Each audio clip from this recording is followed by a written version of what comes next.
especialmente a partir de esa campaña, fuertemente en la zona núcleo pampeana. Estos maíces que normalmente se siembran hacia mediados o principios de diciembre tienen la característica de explorar un ambiente bastante distinto a los de los maíces tempranos, de mayores temperaturas, y eso hace que las etapas vegetativas ocurran más rápidamente debido a que sus tasas de crecimiento son más rápidas. Por lo tanto, la duración de todo su ciclo y de sus fases iniciales es muy rápida. Eso hace que el periodo crítico ocurra en un momento distinto al de los maíces sembrados temprano y no superponen ese periodo crítico de generación del rendimiento con altas temperaturas y alta demanda atmosférica que suele ocurrir en enero, como ocurre en los maíces tempranos, que sí superponen con el periodo crítico en esa etapa. Y en cuanto a la fertilización, estos maíces tardíos normalmente requieren menor fertilización nitrogenada porque en ese momento del año, en diciembre, con las altas temperaturas, hay más mineralización de la materia orgánica, por lo tanto hay más nitrógeno disponible. Si bien hay algo, y una de las dudas que nos estamos haciendo, porque no hay demasiada información todavía, es si los umbrales de respuesta a la fertilización que deberíamos usar en esos maíces tardíos deberían ser iguales o menores que en las siembras tempranas. O sea que todavía hay algunas dudas sobre cuánto nitrógeno aplicar en esos maíces tardíos, y las dudas son mayores cuando estamos pensando en sistemas intensificados, donde en el periodo invernal estamos haciendo un cultivo. Si estamos haciendo una gramínea que suponemos que va a estar demandando más nitrógeno, estamos pensando que esos maíces vamos a tener que fertilizarlos con más nitrógeno, pero la duda es cuánto más. Si ese cultivo invernal es una leguminosa como una arveja, estamos suponiendo que por la fijación de esa leguminosa, fijación biológica de nitrógeno, podríamos estar aplicando menos nitrógeno, pero la duda es cuánto menos nitrógeno. Y si ese cultivo de invierno es un cultivo de cobertura de leguminosa, con este beneficio del aporte de nitrógeno, aún menos sabemos con cuánto deberíamos fertilizar esos maíces atrás de esos cultivos de cobertura.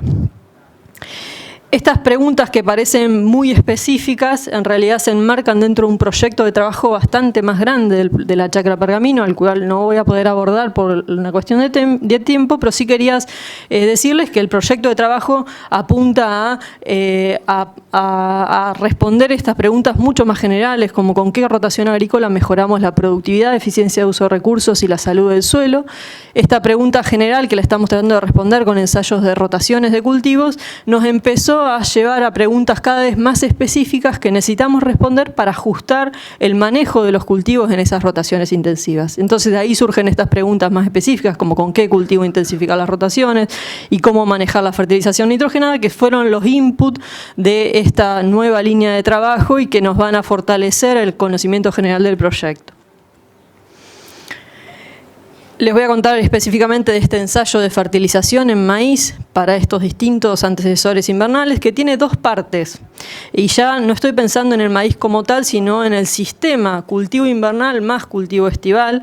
Por lo tanto, tiene dos partes. Una primera parte del ensayo que pasa en el invierno, con distintas alternativas invernales. Estamos evaluando 4 alternativas invernales: trigo y arveja como cultivos de grano, vicia villosa como un cultivo de cobertura y un barbecho. La segunda parte de este ensayo ocurre en el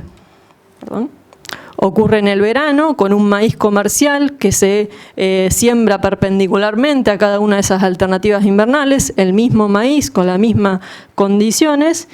Entonces se establecen 4 tratamientos, que son 4 secuencias de cultivo: trigo maíz, arveja maíz, vicia maíz y barbecho maíz.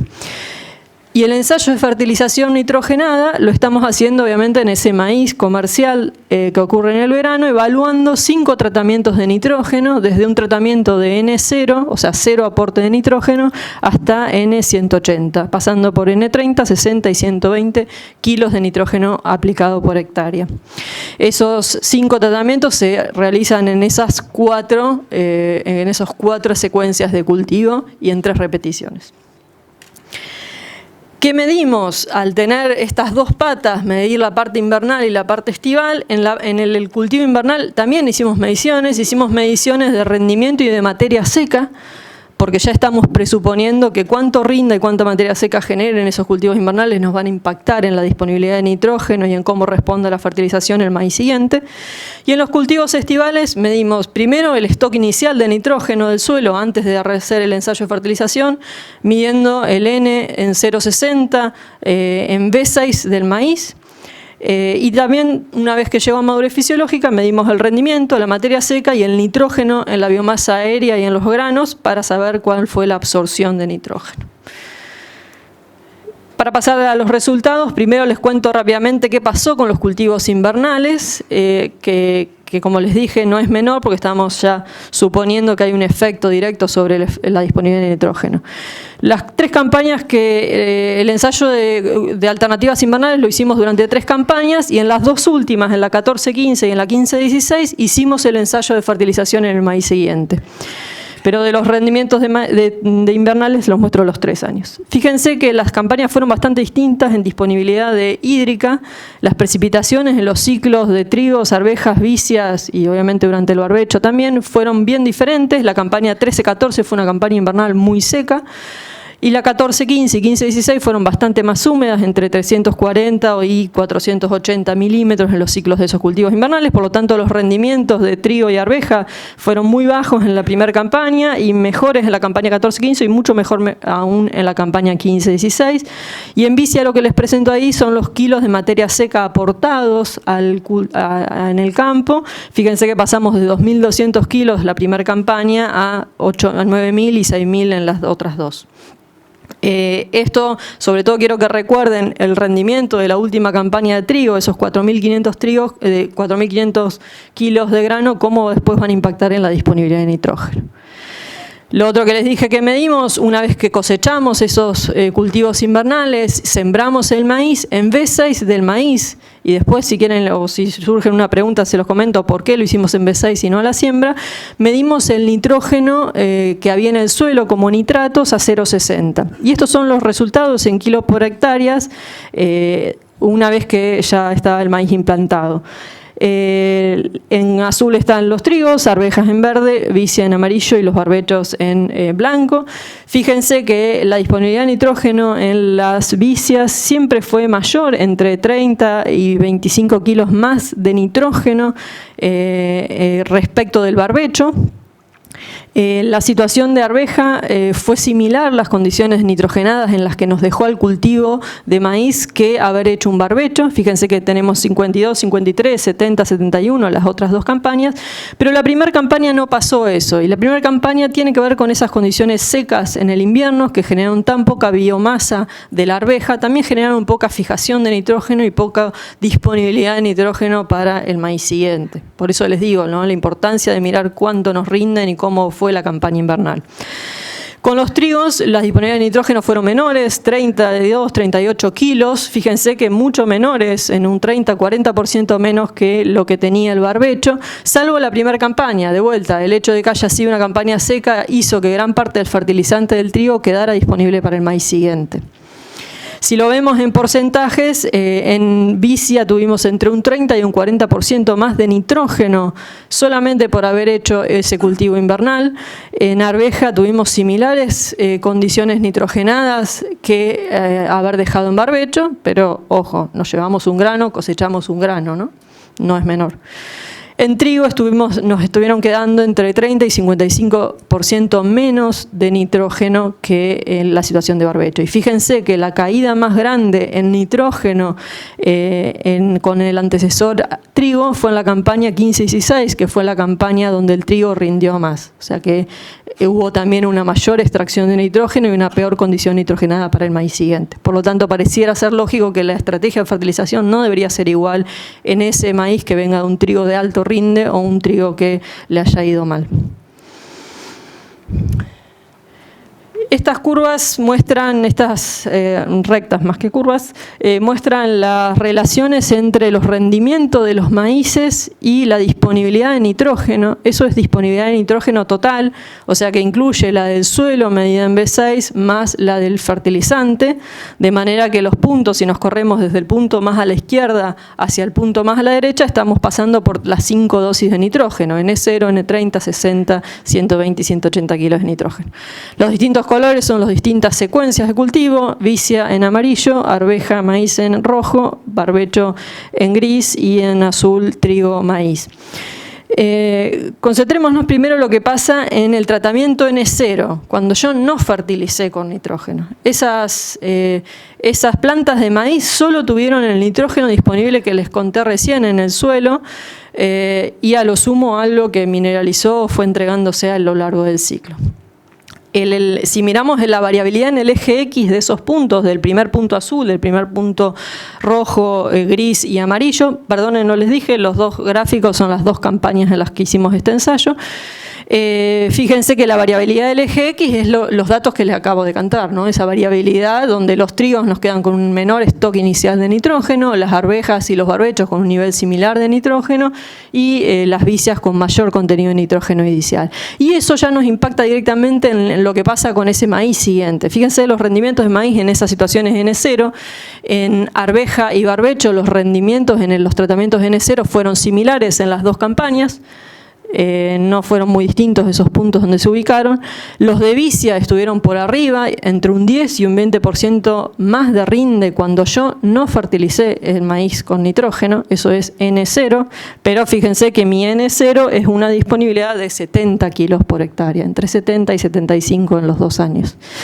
¿Y qué pasó cuando el antecesor fue trigo? En la primera campaña la caída del rinde fue de un 20% de ese maíz siguiente. Sin embargo, la segunda campaña la caída en el tratamiento N0 fue altísima, fue del 70%. ¿Se acuerdan que les dije, recuerden esos 4.500 kilos de rinde del trigo? Ahí está el impacto directo sobre el maíz siguiente. Esa cantidad de rastrojo, primero una mayor absorción de nitrógeno por ese trigo, y además el alto aporte de rastrojo ya nos generó un nivel de inmovilización del nitrógeno muy grande. Eso es lo que pasó en el tratamiento N0. Ahora concentrémonos en ver qué pasó con los puntos, que los ajustamos a rectas bilineales en el caso que lo pudimos hacer. En el caso de la vicia, fíjense que los puntos amarillos están por arriba en los 2 años. Y esto, fíjense que las rectas la pendiente es muy baja. En todos los tratamientos de nitrógenos que evaluamos, los rendimientos de vicia, de maíz arriba de vicia, fueron altos. Y aún en el tratamiento N0, los rendimientos estuvieron entre 13.000 y 14.000 kilos en las dos campañas. ¿Esto qué nos quiere decir a nivel de producción? Que en general los maíces que están viniendo arriba de vicia los estamos sobrefertilizando. Pareciera ser que si nuestro stock inicial de nitrógeno ronda entre los 70 y los 80 kilos de N, no deberíamos o no necesitamos estar fertilizando esos maíces, porque en realidad estaríamos perdiendo plata, porque el impacto en rendimiento es muy bajo en comparación del costo extra que tiene ese fertilizante. En arveja y barbecho las respuestas fueron similares, sobre todo el segundo año, pero el primer año nos había quedado una primera idea de que los umbrales cambiaban un poquito. Fíjense que el punto de quiebre de la línea roja es un poquito antes, en unos 70, 80 kilos, que la de línea gris, que es un poco después, 110 kilos. El segundo año eso no lo pudimos confirmar, al contrario, las rectas fueron más parecidas y ahora vamos a hacer un tercer año para reconfirmar esos datos. Pero sí la tendencia es a una respuesta a un valor umbral más acorde a lo que la bibliografía está proponiendo hoy para los maíces tardíos, ¿no? Llevar a un umbral un poco más bajo que los 150 que habitualmente se usan para maíces tempranos. Y en trigo el primer año tuvimos una respuesta lineal, nunca alcanzamos a maximizar los rendimientos. Sin embargo, el segundo año sí, llegamos a maximizar los rendimientos, pero con un punto de quiebre de esa recta bastante más alto, más o menos entre 175 kilos de N. O sea que parece ser, nos falta este tercer año para reconfirmar esos datos, que el umbral de nitrógeno para los maíces antecedidos por trigos es mayor. Deberíamos estar fertilizando con más para llegar a un valor nitrógeno total mayor que cuando viene de barbecho, arveja o vicia. Por lo tanto, parece bastante lógico pensar en que la estrategia de fertilización debería ser muy distinta según de qué cultivo antecesor venga ese maíz. Y otro dato que me interesaba mostrarle eran las absorciones, que solamente por ahora las tengo para el primer año, la campaña 14-15, y la voy a tener próximamente para la segunda campaña. Esto es la absorción de nitrógeno ya en planta, en función del nitrógeno disponible, que obviamente la relación es positiva, a medida que más nitrógeno disponible tuvieron las plantas, más absorción hubo, pero fíjese lo que pasó en N0. En N0, si comparamos el tratamiento de barbecho, que es el maíz que viene de barbecho, versus el maíz que viene de vicia, tuvimos 62 kilos más de absorción de nitrógeno que el barbecho. ¿Se acuerdan la tablita que les mostré de N en suelo de maíz? En B6, en esa campaña teníamos 17 kilos más de nitrógeno en el antecesor vicia que en el antecesor barbecho. Si estuvo absorbiendo 62 kilos y yo había medido en B6 17, quiere decir de que hay una liberación de ese nitrógeno de la vicia progresiva en el ciclo del maíz que no lo estamos detectando si hacemos la medición a la siembra y aún si hacemos la medición en B6. Por lo tanto, es importante tener en cuenta esto, de que en realidad el stock de nitrógeno en esa rotación es bastante distinto y el flujo que tiene el nitrógeno es diferente. Y para concluir, ¿qué vamos aprendiendo? Que la disponibilidad de nitrógeno en el suelo en estos maíces tardíos depende fundamentalmente de dos cosas, que son las cosas que evaluamos, depende de más cosas, pero al menos de las que nosotros medimos y les mostré datos, del cultivo invernal que realicemos. Si uno les pusiera una escala temporal de disponibilidad de nitrógeno, ubicaría al trigo a la izquierda con una menor disponibilidad de nitrógeno para el maíz siguiente, siempre y cuando la campaña de trigo haya sido buena. A la arveja y al barbecho en una situación intermedia y a la vicia en una situación de mayor disponibilidad de nitrógeno para el maíz. Y también depende del rendimiento y la materia seca de ese cultivo invernal. Necesitamos considerar cómo fue la campaña invernal para saber cómo fertilizar a esos maíces. El protocolo debería considerar este aspecto. Y a nivel de manejo, me parece que la pregunta que nos tenemos que empezar a hacer, si estamos considerando qué cultivo invernal y cómo fue su rendimiento para ajustar las fertilizaciones nitrogenadas de los maíces. Me parece que la respuesta a esta pregunta de ahora en más debería ser sí, lo estamos considerando. También estamos aprendiendo que no hubo respuesta a la fertilización en maíz cuando viene de vicia. Sin embargo, los rendimientos de este antecesor siempre fueron los máximos. Por lo tanto, es una muy buena noticia, ¿no? Y me parece que a nivel de producción la pregunta que nos deberíamos estar haciendo si no estamos sobrefertilizando esos maíces que vienen de vicia. Me parece que en muchas zonas de producción se está sobrefertilizando. Con antecesor arveja y barbecho la respuesta fue similar, con máximos de rendimiento cercanos en valores umbrales de 100 a 130 kilos de nitrógeno disponible, pero ojo, tengamos en cuenta de que con arveja no es lo mismo hacer o no hacer arveja, estamos teniendo un segundo cultivo de renta que por lo tanto eso económicamente es muy beneficioso. Y ese cultivo de renta no nos impacta negativamente en el nitrógeno disponible. Y con el antecesor trigo la respuesta fue la mayor. Pareciera ser que el umbral de nitrógeno en esa secuencia trigo-maíz es mayor, cercano a los 170, 180 kilos por hectárea. Necesitamos confirmarlo con un tercer año de datos. Pero me parece que la pregunta a nivel de producción que deberíamos hacerlo es si no nos estamos quedando corto con el nitrógeno que le aplicamos a esos maíces. Que me parece también la respuesta es sí. Eso es todo por ahora. Después quedamos disponibles, una vez que estén las presentaciones de Fernando y de Santiago, a las preguntas que quieran hacernos. Gracias.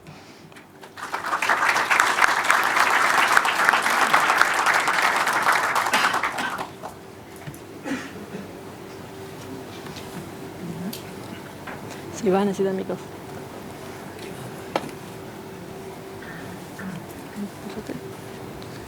¿Cómo está?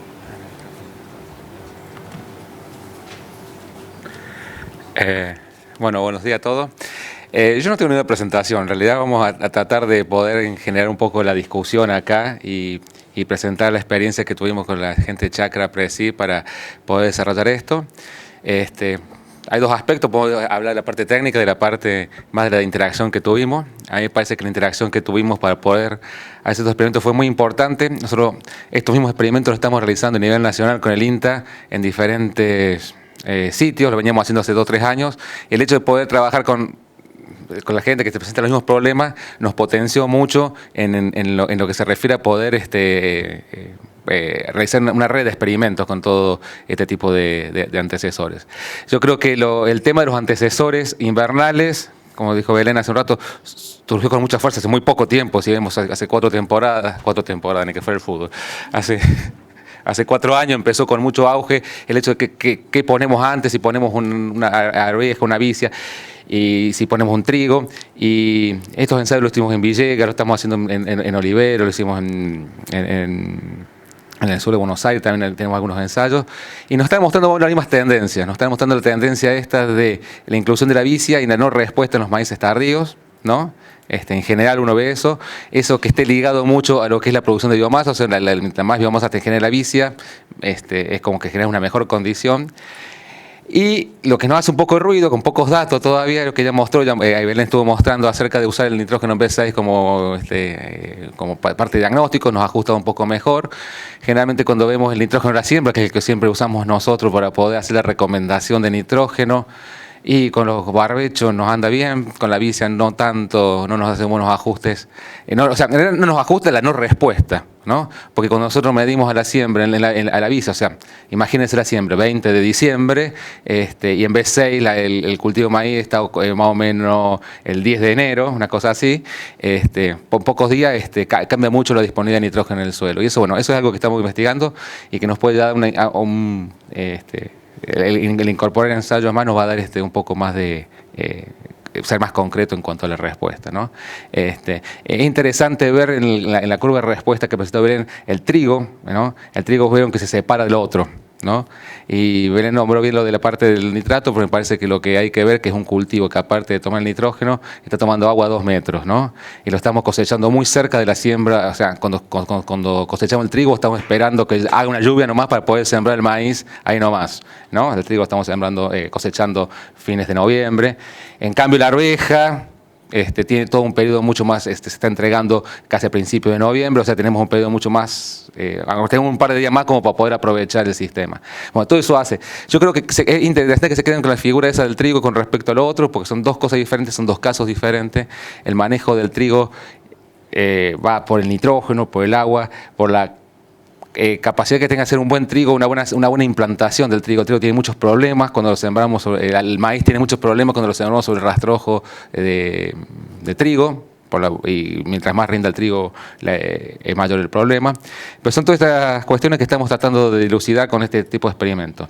Yo creo que también se da, cuando uno hace tipo de experimentos, se junta todo, se junta también los productores que hacen todo, lo hacen más fácil en el sentido de que es muy difícil encontrar que en un mismo campo puedas tener 4 antecesores juntos para hacer un experimento. Eso es bastante importante y muy rico para poder contestar estas preguntas.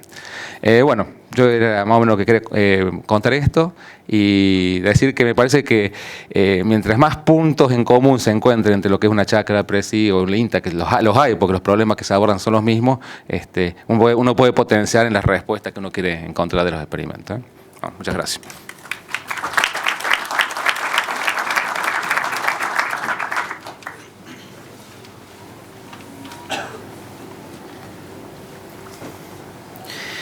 Buen día, Santiago Barberi, soy miembro de la chacra y la idea es que en 2 minutos comente por qué estamos como Lares, estamos en la chacra. Lo que estamos viendo son resultados de 5 años que estamos con la chacra. Para saber por qué estamos o qué es lo que estamos aprovechando la chacra, me parece que es bueno ver cuando arrancamos, ¿no? Que fue hace más de 5 años porque hubo que decidirse.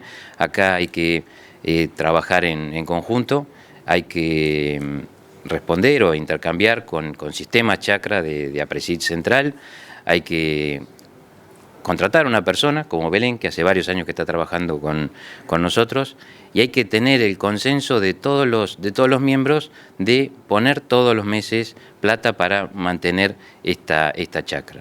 Entonces, lo que vemos es, ahora estamos viendo es el fruto de que muchos estuvimos dudando durante 2 años, 3 años, hacíamos las presentaciones, que ya la habrán visto en cuando entramos, las fotos, éramos un montón, mirábamos los datos, esto es el resultado de lo que estamos poniendo, y bueno, y entonces estábamos los más entusiastas y vamos a seguir, y los otros venían, y fue muchos años de armar. Lo que me parece que se está viendo ahora es armar el escenario en el cual podemos hacer un montón de experimentos.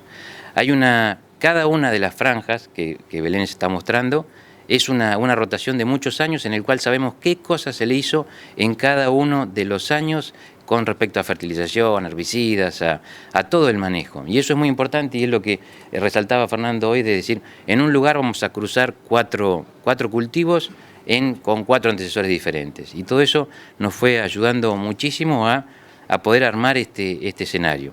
En el día de hoy ya vemos resultados y cómo los estamos aprovechando. En el caso personal es a través del asesoramiento. Vemos que todo esto que estamos viendo, estos ejemplos de trabajos secundarios, digamos, no son los que están en la red principal, nos están ayudando a reforzar lo que nosotros pensamos que es bueno. Por ejemplo, en la intensificación nos ayudó muchísimo el tema de la vicia para poder aprovechar todo ese maíz tardío que queríamos hacer, y con esto estamos cubriendo el suelo. Y cuando nos enteramos de todo lo que podemos aprovechar con nitrógeno, lo vemos que realmente para nosotros es muy positivo, y verlo en varios años, con años secos, años más húmedos, y con un sistema bien armado, realmente nos da mucha fuerza y nos da posibilidades de poder ir seguros hacia las sugerencias. Con esto es en el caso de fertilización, se está trabajando también en el caso en tema de mecanización, que es otro de los inconvenientes que a veces se generan cuando empiezan a aparecer esta cantidad de rastrojo. También se está trabajando con el tema malezas, y dejar como invitación a que este escenario, en el cual ya están trabajando el INTA a través de convenios con Fernando, están trabajando las universidades, la Universidad de la UNOVA ya hizo 2 tesis en esta chacra, y es un lugar donde varias instituciones podrían estar trabajando, porque en realidad nosotros está ya implantado y hay cosas que a lo mejor nosotros no estamos viendo o que gente podría estar ayudándonos a mirar. En el caso se hizo un convenio también con la Universidad de Quilmes y Rizobacter, en el cual se está trabajando sobre la parte biológica de cada una de estas franjas, para poder también ver qué podemos sacarle. Así que quedamos abiertos a que si alguno quiere participar en la chacra, en cualquiera de los temas que consideren que puedan llegar a ser útiles, son bienvenidos. Así que muchísimas gracias.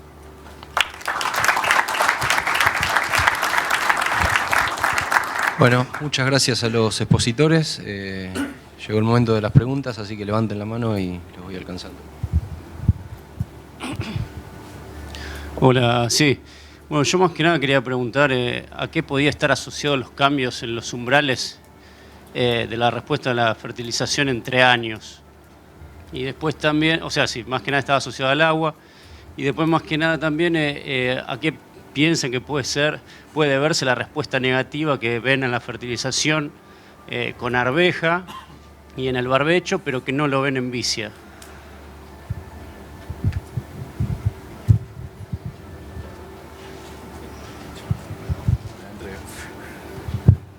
Sí, me parece que puede aportar más Fernando desde los conocimientos de él, pero la respuesta negativa de los puntos es por el ajuste bilineal, que no había forma de ajustarlo como plató y nos ajustaba con una tendencia negativa, pero la realidad es que esa caída es casi nula.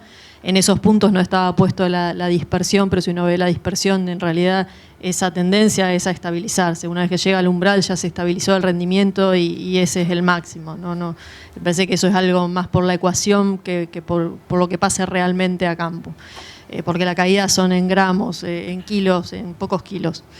Y respecto a los cambios de umbrales entre años, ahí más que nada es la cuestión hídrica, ¿no? Tiene ahí no puse nada de información en cuanto al agua y demás, pero fueron 2 campañas distintas en cuanto a condiciones, a cómo arrancaron los cultivos. No fueron campañas restrictivas en cuanto a condición hídrica, pero estamos en situaciones, escenarios de campo donde cada año tuvo sus condiciones térmicas e hídricas particulares. Pero no hay cambios tampoco de magnitud tan grande en los umbrales como me parece que el ajuste final va a ser cuando unamos los 3 años y los relativicemos a todos los datos y podamos hacer un único gráfico relativo y ahí sacar un umbral común para cada antecesor.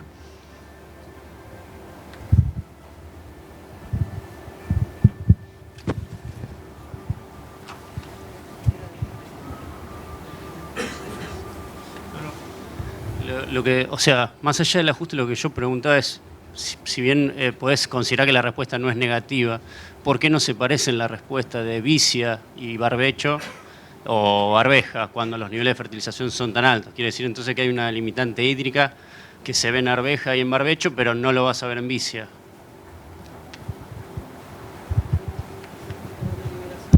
En realidad lo que se ve es que hay dos grupos, o tres si querés. Hay uno que es la vicia que no responde. Hay otro que es el barbecho y la arveja, que si bien parecía que fueran diferentes, cuando uno analiza los parámetros no dan una diferencia tan grande. Y el otro es el trigo, ¿no? Entonces, yo te diría que hay una pequeña respuesta a nitrógeno cuando tienes arveja o barbecho que va entre 30 y 60 kilos, que va entre esas dos, y después no aumenta más el rendimiento. Tenés una cuestión que nos hace un poco más ruido, que es el trigo, que tiene una gran respuesta. Entonces, en esos grupos, yo no lo diferenciaría todo. Lo que cuando uno trabaja con estas cuestiones, uno lo que esperaría es que los umbrales no cambiaran tanto, ¿no? Porque el umbral o el valor del umbral está muy determinado por el potencial que tenga rendimiento del sitio, ¿no? Entonces, si uno esperaría que el sitio, porque un solo sitio tiene un potencial de rendimiento al cual llegar, ¿no? Se ve que con el trigo nos cuesta un montón llegar, no llegamos, de última en el primer año no se llega, y con otro sí llegás y hay una deficiencia de nitrógeno. Entonces, lo que vos tenés en el trigo es una deficiencia de nitrógeno, más agua, si querés llamarle, y en la arveja y la barbecho una pequeña deficiencia de nitrógeno. Y en la vicia no tenés deficiencia de ninguno de los dos. Agrego algo más, que algo dije, me parece que tiene que ver con la respuesta distinta en vicia con la liberación progresiva del nitrógeno. Me parece que ahí hay todo un escenario atrás que no lo estábamos teniendo en cuenta hasta hace unas campañas, que la vicia, la liberación del nitrógeno es mucho más lenta y tardía en el ciclo, con lo cual te garantiza un stock de nitrógeno permanente que en la arveja, si lo libera más temprano, se te puede perder. Me parece que ahí es donde, por eso las pendientes incluso son hasta positivas, el hecho de que la liberación de ese nitrógeno vaya siendo en el tiempo.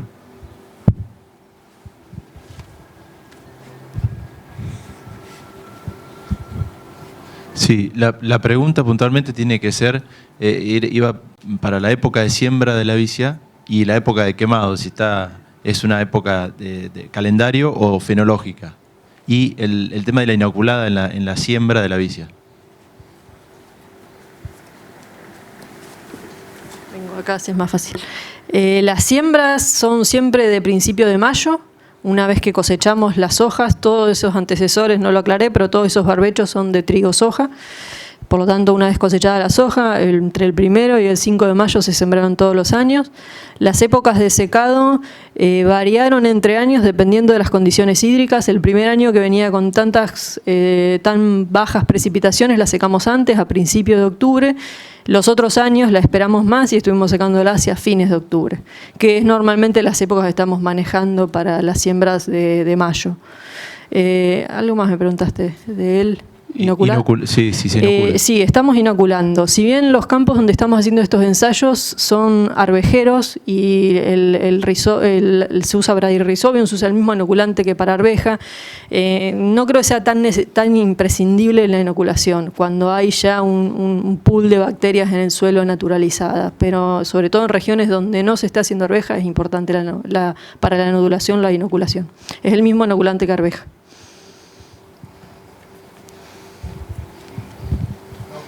Una pregunta, ¿el costo Sí. de implantación y secado de la vicia? Mira, no sé si hay alguien de los campos, ahí está José Luis, 200 más o menos, 230, más o menos 230 dólares la implantación total. Nosotros hemos hecho cálculos comparativos de los costos de mantener el barbecho limpio versus hacer esa vicia y descontándole a los costos el ahorro en fertilizante en el maíz, y el costo es casi similar a hacer un barbecho. Yo quería preguntar, en otro congreso, Rodolfo Gil planteó el tema de las vertientes altas. Es decir, que yo estoy en la zona de los toldos, tenemos muchísimos campos con problemas de vertientes altas. Los campos se nos achican en superficie y tenemos que caer sí o sí a intensificaciones para volver a recuperar superficies. Entonces, la pregunta mía es, ¿a qué rotaciones van llegando ustedes? ¿A qué conclusión de rotaciones ven ustedes que son las que ven mejores? Para estos casos, ¿no? Puntualmente en relación al agua, sin duda la respuesta es intensificar, o sea, hacer cultivo de invierno. El hacer el cultivo de invierno tiene un doble beneficio. El extraer agua, que muchas veces puede ser agua de aporte de napas, y por lo tanto reducir las napas. Hay una chacra en Justiniano Pose que puntualmente está trabajando en eso, en cómo impacta la intensificación en la altura de la napa. Nosotros no estamos trabajando en eso porque tenemos una única situación, un único ensayo donde tenemos efecto de napa, el resto no tiene aporte de napa. Pero lo que sí me parece es que cuanto más ocupes el suelo, cuanto más parecido sea al sistema una pastura de 365 días extrayendo agua, mejor va a ser. Y en ese sentido, las coberturas, por ejemplo, son una buena estrategia, porque nosotros estamos sembrando en mayo, cuando se libera el lote, la estamos secando en noviembre, principio de noviembre. Casi no hay periodo donde no hay cultivo en ese ciclo. Y atrás de la vicia maíz estamos sembrando trigo soja. Esa rotación nos está dando muy buen resultado, porque los trigos están teniendo un impacto directo también de esa secuencia vicia maíz, y es toda una nueva línea de trabajo que vamos a empezar a trabajar, porque estamos viendo que el trigo se está beneficiando con nitrógeno extra de esa secuencia vicia maíz, o sea que esa liberación del nitrógeno progresiva de la vicia incluso beneficia al cultivo siguiente. Por lo tanto, ya no solo tenemos que pensar en el cultivo invernal y el cultivo estival, sino en el cultivo invernal, el estival y el invernal siguiente. Y la fertilización debería ajustarse a esos tres cultivos. Y me parece que la respuesta es que cuanto más cultivos tengas, más tiempo del año ocupado en un cultivo, mejor va a ser en esa situación puntual de napas. ¿La vicia cuánto consumo? Los consumos de vicia que medimos estuvieron bastante similares a los consumos de trigo, un poquito menores, un poco mayores que arveja y un poco menores que trigo. Entre, si no me equivoco, 340 milímetros. Y consumos hasta los 2 metros. Hacemos mediciones hasta los 2 metros y el perfil del suelo, o sea, la extracción de agua de la vicia es hasta los 2 metros.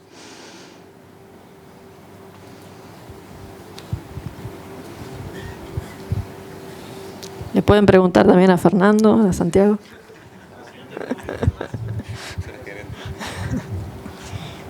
Hola, te quería consultar por la fuente de fertilización nitrogenada, si era una fuente sólida, líquida, y básicamente si incluía algún otro macronutriente como azufre. No veo quién me habla. Pero... por allá. Los maíces están fertilizados a la siembra con MAP, o sea que hay un pequeño aporte de nitrógeno con el MAP inicial como arrancador, y después todos los ensayos los hicimos con urea perlada, para asegurarnos de que no hubiera tantas pérdidas por volatilización. O sea, con la protegida. La protegida, perdón. Y obviamente al boleo, ¿no? Gracias. Y ningún otro micronutriente más que los que tenían.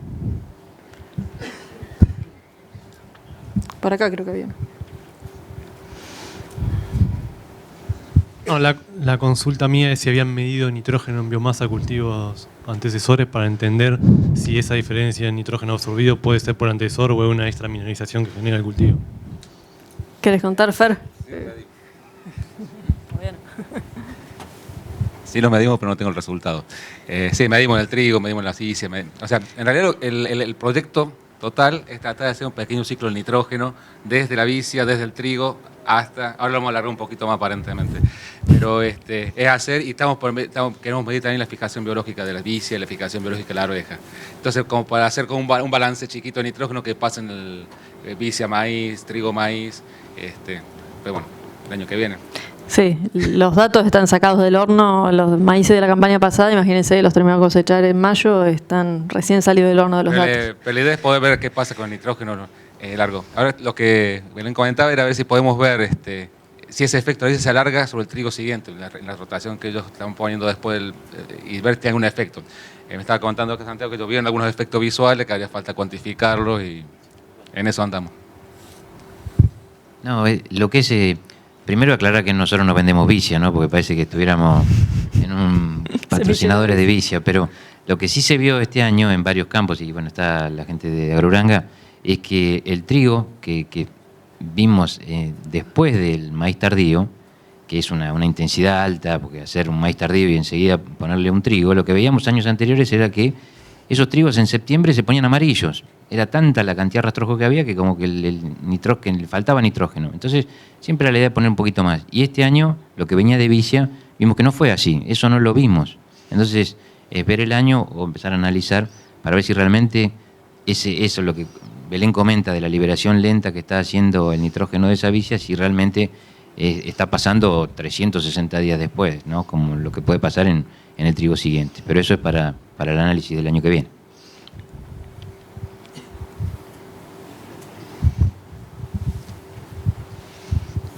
Buen día. ¿Es esperable de las respuestas que tengan a maíz sobre un trigo más fertilizado? Sobre un trigo de un maíz que venga sobre un trigo con más rindes, con más fertilización nitrogenada puntualmente. Y otra cosa, Fernando, ¿qué recomendarías vos para este tipo de cultivos de cobertura? Por ejemplo, la Vicia, para hacer el diagnóstico de fertilización del maíz que viene, ¿cuándo hacer específicamente el muestreo? Dale, responde. La verdad que no te entendí bien. Vos hablás de un trigo previo a ese maíz que rinda más y que lo fertilice más. Nosotros hasta ahora los ajustes de esas fertilizaciones de los trigos fueron llevar a 150. O sea, hacemos medición de nitrato a la siembra, se lleva a 150, que es el protocolo que usa el campo, y no tocamos nada de ese trigo. Ahora vamos a empezar a ajustar las fertilizaciones de los trigos siguientes. Del anterior no tenemos ensayos, no tenemos variaciones en el nivel de nitrógeno. O sea, puede ser otro cambio a hacer. Las diferencias en rinde entre esas tres campañas fueron puramente exclusivas por la condición hídrica, y ese campo no da para 6 toneladas de trigo.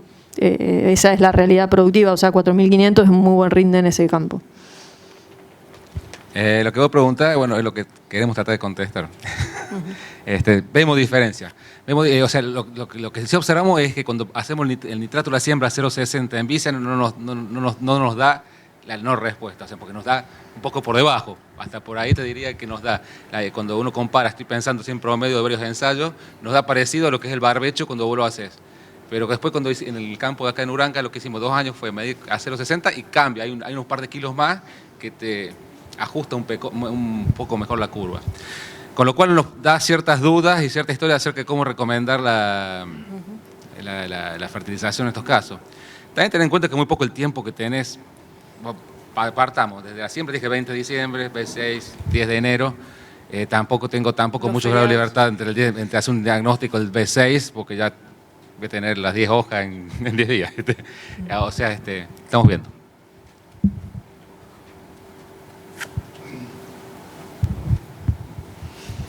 Enganchado a la pregunta de cómo aplicar el N, nosotros en los toldos encontramos mucha diferencia. Me gustaría ver cuál es la opinión de ustedes.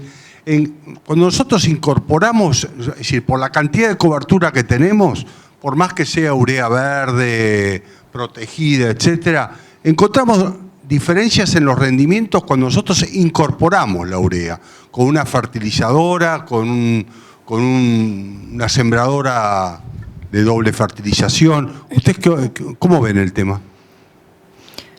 Yo, si querés, te respondo a lo que estamos haciendo desde la chacra. En los ensayos de rotaciones, el protocolo nuestro es todo el nitrógeno que se aplica va incorporado. O sea, no aplicamos nitrógeno al voleo, salvo alguna excepción, alguna condición particular. Si no lo podemos incorporar, lo chorreamos.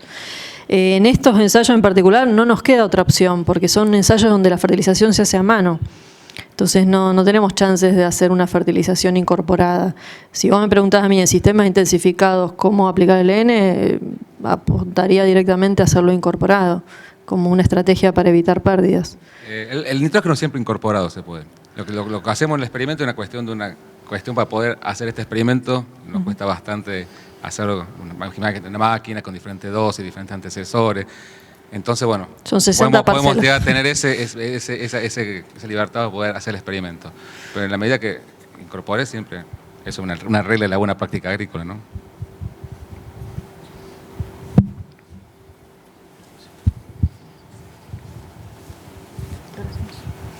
Bueno, ¿alguna otra pregunta? ¿No? Bueno, ya estamos en tiempo, así que les agradecemos por su participación, así como a los expositores. Muchas gracias.